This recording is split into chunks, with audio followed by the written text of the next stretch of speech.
Good morning, everyone.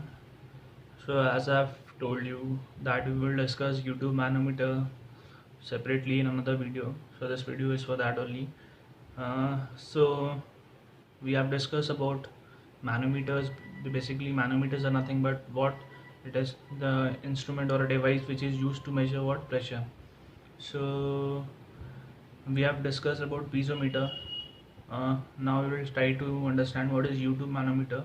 Basically, a YouTube manometer is similar to piezometer, but it is in the form of a U shape. As you can see that there is a vessel. Okay, the pressure, we need to calculate the pressure at this vessel. So we will connect it with a glass tube, which is in generally in which shape it is in the form of a U shape. So that is why it has been given a name given as YouTube manometer. Again, what we will be doing, we will be balancing the fluid in this. Generally, what is happening, we need to consider another fluid. Mostly the fluid which has been considered is heavier than the fluid which is to be measured. So if we need to measure the pressure, suppose we need to measure the pressure of water, so we are considering what another fluid which is nothing, which is heavier than what, whose specific gravity is more than what water. So we will use mercury in this. Mostly mercury is only used, or you can use another any fluid whose specific gravity is more than the specific gravity of the fluid which is to be measured. So that is your YouTube manometer. For understanding this, I have drawn a diagram. In this you can see that there is a vessel and there is a point B, which this is the point where the pressure we need to measure. It has been connected to a YouTube manometer. Okay, so whatever the height of the liquid is coming above, this is your datum line. So whatever the height of the liquid it is coming above the datum line on the left hand side of the column is called as H1, and whatever the height is above the reference or the datum line on the right side, it is called as H2. Okay, now we will discuss how you can calculate the pressure at the point B. So let B be the point at which the pressure is to be measured. So we are considering the point B where the pressure is to be measured, whose value is P. So what we are doing,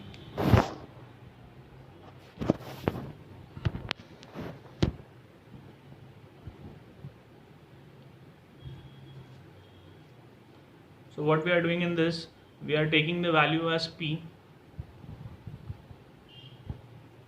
We are taking the value of as P. The pressure point, the pressure which is to be measured at point B is given by the value P.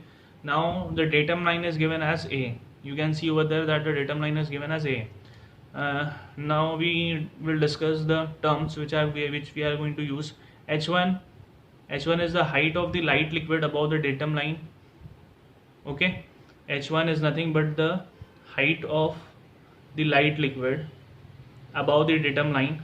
H2 is the height of the heavier liquid along the datum line. S1 is the specific gravity of the light liquid. S2 is the specific gravity of heavier liquid. So since we know the specific gravity of light liquid as well as the heavier liquid, we can find out the density by multiplying it by 1000. So density of the light liquid is what? 1000 into S1, and density of heavier liquid is what? 1000 into S2.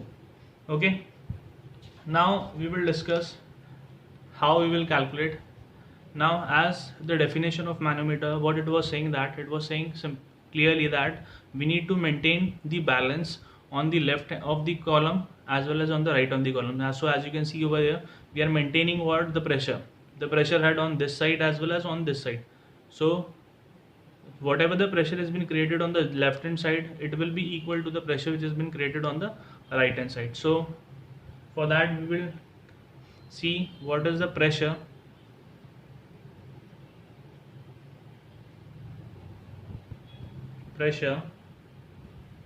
above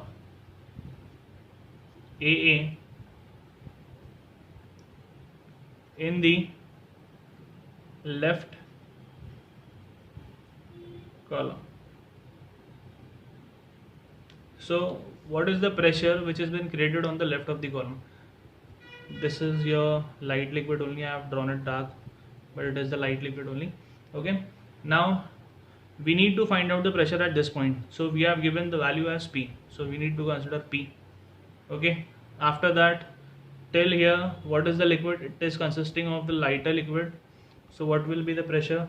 That will be rho 1 G into what? H1. So this is the pressure which has been created on the left column. Now we will see the pressure above AA in the right column. So yeah, on the right hand side we have having only one liquid, which is nothing but your heavier liquid. So that will be given by what?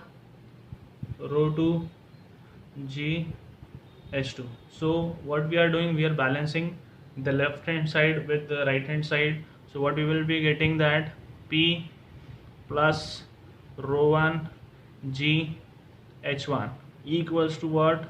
Rho 2 G H2. So we need to calculate the pressure. We will keep it on the left hand side. So this will be given as what? Rho 2 G H2 minus what? Rho 1 G H1. So this is how you can calculate the pressure. Okay. Now this is the case for what? This is case for gauge pressure. The first case is for gauge pressure. Now we will see another diagram for vacuum pressure.